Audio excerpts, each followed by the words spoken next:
we're done with that whole situation in the underworld, we can finally look for the Stellaron. But thinking about it, I feel a bit bad about Clara. We promised her that our talks with Svarog would go peacefully. You tried your best. Don't blame yourself. I should have considered such a situation in advance. And it was Svarog who attacked first. We didn't have any other choice. I didn't mean for you guys to start beating yourselves up over it. Look on the bright side. Things turned out all right, didn't they? Now everyone knows that the real problem here is the Stellaron, and all in all, the mission is going super smoothly. But we still have a lot left to figure out. For instance... Exactly. We don't even have the Stellaron's coordinates and location. Cocolia's sudden change in attitude is also very curious. We still haven't put all of the pieces together. Dreams? Oh, I remember you mentioned something about strange dreams before.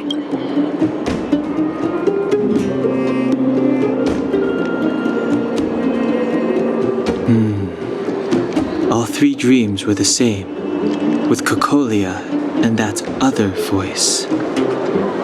It would be weird to call it a coincidence. I'm wondering if these dreams aren't just random, if there is some meaning behind them.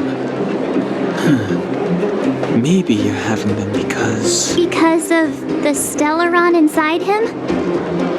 That's my hunch, but I have no proof. Well, then that's as good as nothing for now. So, what should we do when we get back above ground? After all this talk, we're still back at square one. We solve a puzzle one piece at a time. Let's get some rest. We'll talk to Wildfire tomorrow and get to the bottom of this. Also, there's still one more key character we haven't talked to yet. Her connection to Cocolia may be the key to cracking this mystery.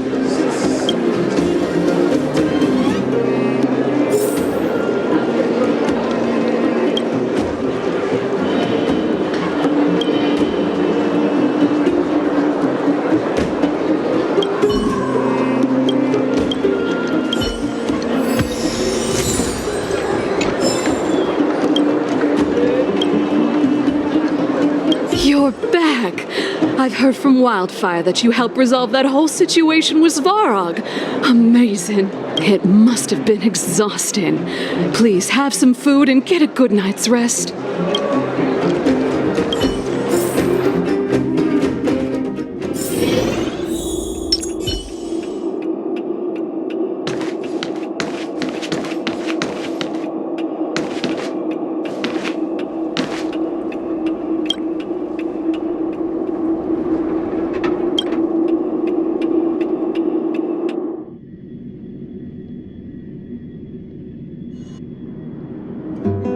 Over there.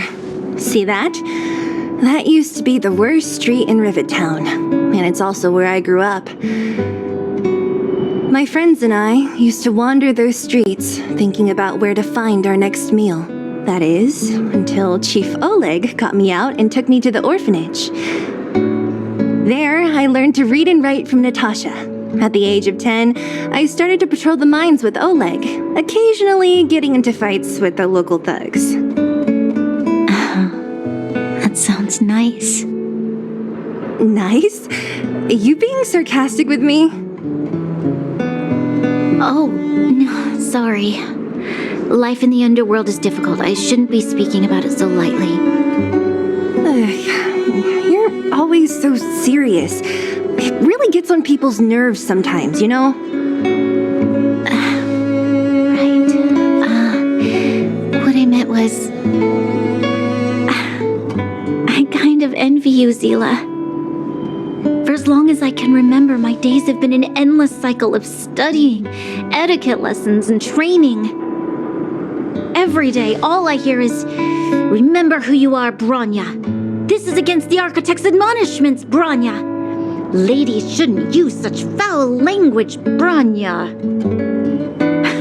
Some may envy this kind of life, but I have felt trapped. when every choice and every goal has already been made for you. You probably can't imagine how that feels. No, I can't. But more importantly, what kind of foul language were you using?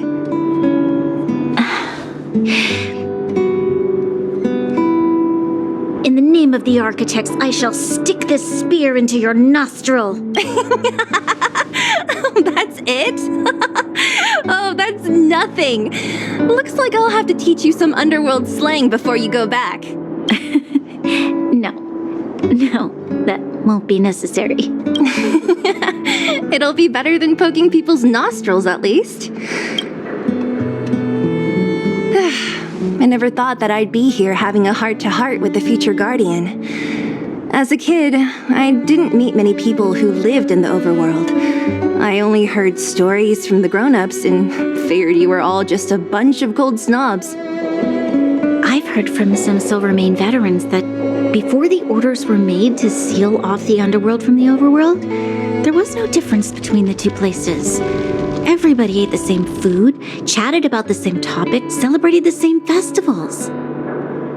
Even though times are different now, things like the joys and sorrows of life, the ties between people, these precious things must certainly still connect us all. If there is a way to bridge the gap between the two worlds, we can definitely go back to the time when you and I were not divided, when we could stand side by side against the eternal freeze and the fragmentum. I'm not like you. I don't have that many grand plans for the future.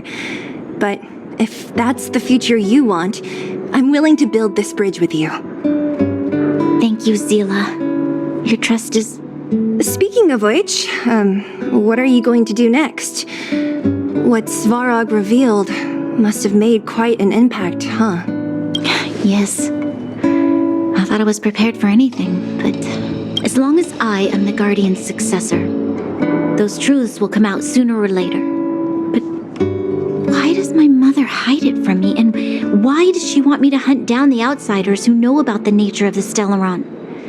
It doesn't make sense.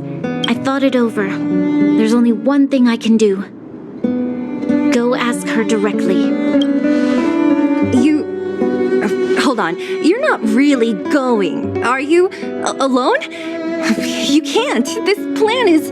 I've already thought it through, Seele. I am Madame Cocolia's daughter. That will never change. Be it my duties as her heir or as a Silvermane guard. I must face my problems head on.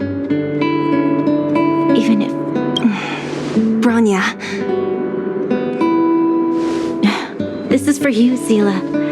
Please help me pass it on to the outsiders. If I am unable to see you again, they'll know what to do. Okay, I understand. You've made up your mind, and there's nothing I can say that will change it. But remember this. If you run into trouble, I will come to save you, no matter what. Then I'll be waiting for you. So, did you come to this spot when you were a child? Of course. I just didn't appreciate how nice it was at the time. Very nice.